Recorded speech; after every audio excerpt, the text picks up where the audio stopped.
Well, now that Thanksgiving is over, it's time to start thinking about Christmas. And if you happen to be in a nursery or garden center this time of the year that looks like this, it certainly begins to look a lot like Christmas. Well, here at OSU, we always do research on different poinsettias to look at the new cultivars each year.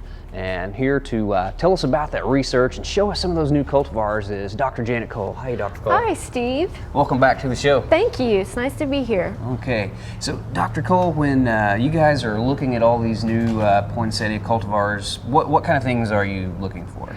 We are looking for heights and widths, so essentially plant size, and then also flowering date to determine which ones are early cultivars, which ones are later cultivars.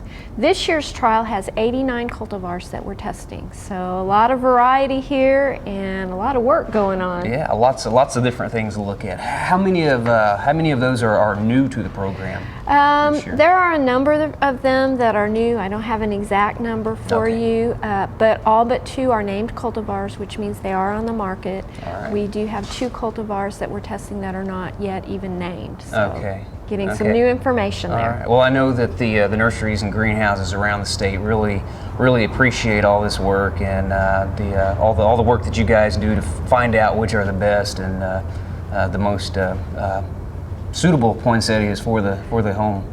Well, hopefully that gives some information for the growers and also for the consumers and even for the breeders who develop the plants. That's our goal with the trial, is to try to get that information out. Okay, well, it sure is a colorful thing to be working on this time of the year. Well, I know a lot of people each year, they always have the question about whether or not poinsettias are poisonous. And the answer to that is no, they are not poisonous. Of course, we probably wouldn't want to eat them as part of our salad, but no, they're not poisonous. Okay. Some people do have, I guess, a little bit of a dermatitis reaction to the milky sap, but you can see a lot of it kind of coming out of the veins there. But I obviously don't really have that problem. As you can see, I've gotten it all over my fingers here. But would you say the majority of the people probably don't have? Probably most people do not. Occasionally you'll find someone who does, but most people, I would say, probably don't have that problem. That's great. So they're not as formidable as some folks may think. That's true. That's true. Okay. Well, let's take a look at some of those new cultivars. All right.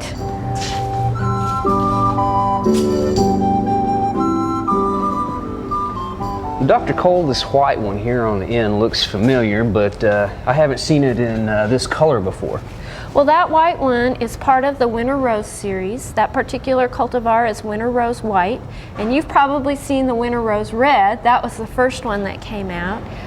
That series now has a number of colors in it: red, dark red, pink, white. Last year we had a jingle, and this year we've even got a marble in the Winter Rose. So almost a complete series now of all the colors that you can get with the poinsettias. So you could do a decoration or a display with several colors of the Winter Rose. Yeah, and of course the unusual part of that one is the way its bracts curve and make it actually look like a rose instead of a poinsettia. Like a large rose there on top.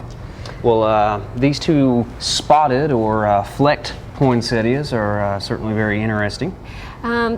This poinsettia is a Jingle Bells, and there is a series of poinsettias called Jingle or Jingle Bells types.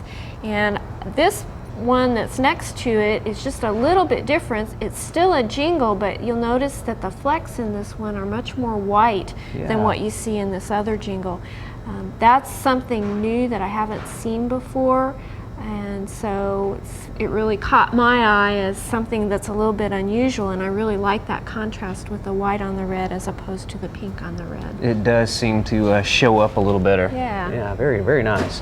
Well, this is definitely one of those unusual poinsettias. Yes, this was a new one in the trial last year, and it is available on the market this year. The variety is Strawberry and Cream, and of course where it gets that name is from the pink bracts with the white edges, the strawberry color with the cream edges. And even some variegation on the on the leaves as Yeah. well, those different colors. So very unusual, Okay. very lacy leaf, a little bit different than what we typically see with a lot of poinsettias. I like those things that are different. Yeah, I do too. And speaking of different, this one I think is really outstanding. This one really catches people's eye. That is called Cortez Burgundy. And you might remember from past years we've highlighted a variety called plum pudding, which is this one here next to A it. little bit taller. The plum pudding is a little bit taller. The Cortez Burgundy has a much more compact growth habit, and it also has a deeper purple color to it. So it really does catch people's eye. Cortez Burgundy is also a member of a series called Cortez, and there's a Cortez Red, Cortez White, and so on. So- Okay, well that is just satiny. Those beautiful bracts. Love that purplish color. So if someone wanted to go and see some of these poinsettias, where could they go? Part of our trial is to have them on display and do a consumer survey. And so each year we place them on display at TLC in Oklahoma City on their Memorial Drive location. They are on display now. And so we invite people to come by and choose their favorites. There will be surveys there that they can fill out to choose their favorites and choose the ones they don't like also. That's important to know. That's very important to know.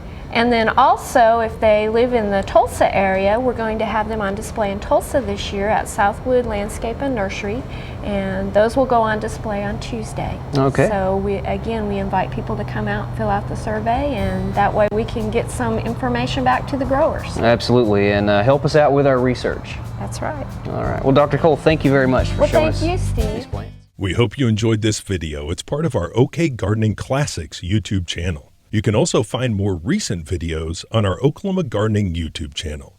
And join us on social media for great gardening tips, photos, and discussion.